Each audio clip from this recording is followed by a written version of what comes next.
Obviously, we cover Call of Duty here, and one thing that caught my eye yesterday, but it was kind of late, to be honest, and I didn't feel the need to work on it or want to work on it, really. But it was this exclusive leak. It's this. There's more leaks for Modern Warfare 4. Initially, I thought they were for the campaign, but they're not. It's from the Ghost of Hope, who has been leaking COD for a while. A lot of the leaks come from him. Most, I think, are pretty accurate in terms of what I've seen, and so I would say he's a decent and legit leaker within the Call of Duty world. And so he comes out with these new exclusive details for Modern Warfare 4 2026. So next year's Call of Duty. He says that there will be no old-gen support. That means no PS4, no Xbox One, or whatever it's called. That will no longer be supported when it comes to Call of Duty. So those games will not be available on OGen. And that's something that this current generation of gaming with the PS5, with the Xbox, have been held back, to be honest. They've lacked heavily, not just in Call of Duty, but in gaming in general. Not leaving those consoles behind because they're still very popular, because they still make money, because they still sell, because a lot of people haven't moved up to, the PS5 or the new gen or whatever. It holds games back. It holds the creators back. It holds, the developers back because they can't fully implement the things that they were promised to implement because they still got to think about supporting old gen. And that's huge for Call of Duty moving forward. I know that some of you guys might not like that, depending if you still haven't upgraded or you still have your PS4. So that's something to think about. Do you upgrade because you want to continue to play these games or not? I think personally it's good because the games need to move forward, but not just Call of Duty, just gaming in general. They need to continue to move forward. Another leak here is that traditional UI, like older games, more traditional than Black Ops 6, is going to be returning. And so right now, the clutter in the homepage for Call of Duty is massive. There's just a lot of visual clutter. And Black Ops 6 tried to remove some of it, but it's still there. And so that might help in just calming things down, because in the screen, there's so much going on all the time that if you don't play the game consistently, you might get freaking lost. He also talks about the engine being overhauled to address Modern Warfare 2 problems, again, like visual clutter. We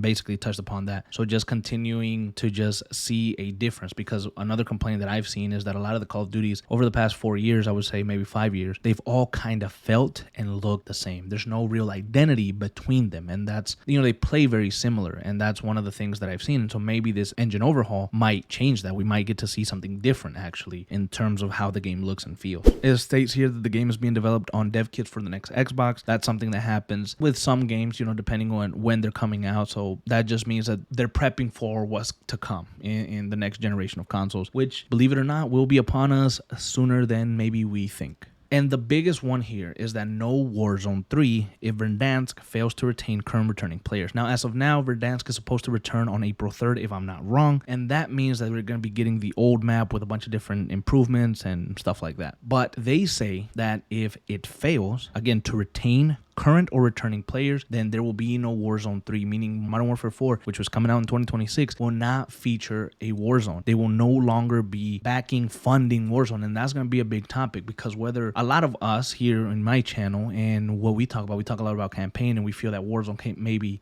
destroyed campaign and just destroyed COD in general, because they're just worrying about the money coming in, the money that's there, and doing all these collabs and all this crazy stuff. And so Warzone has taken up so much of Call of Duty's time and Activision that they just pour everything in that they kind of forget about every other mode and every other thing, right? Because now it's like, let's feed Warzone. How can we feed Warzone? How can we do this? The campaign has been affected tremendously because you try to make cinematics to continue the story after the game ends, and honestly, we don't like that, because we would prefer to get the whole campaign in the actual campaign and not in Warzone. So for some of us, it's going to be great news if Warzone doesn't return, but there's also a majority of players, or the other half of players, that really love Warzone. There's some people, and I speak from my own personal experience, I stopped playing multiplayer a long time ago, but I came back when they announced Warzone, and I played Warzone because I was able to play with my uncle and my other uncle and my cousin or whatever. We could all play together, and we could kind of roam Call of Duty, roam this open world, try to survive. It was like Fortnite, but we could do it with Call of Duty, and it just felt better. It felt cool. It felt awesome. And you spent a lot of time just having fun. And I've been playing like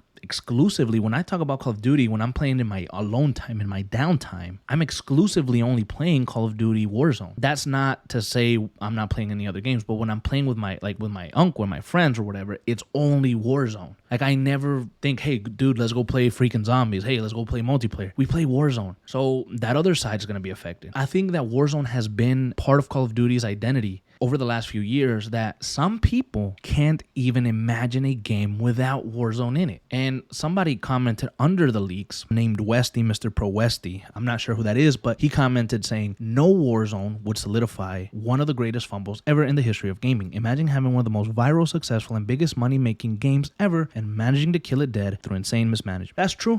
That is very, very true. And a lot of people are going to share that opinion. And if we go down to some more comments, some people are saying no Warzone sounds too good to be true. Damn, no Warzone is insane. And so it's going to affect a lot of people in a lot of different ways. I just thought I'd bring it out to you guys, open a platform for you guys in the comment, conversate, talk, let me know what you're thinking. Honestly, I don't know, and I don't care too much for it right now. Once it gets closer, I may have an idea. What do you think about these new leaks on the potential ending of Warzone?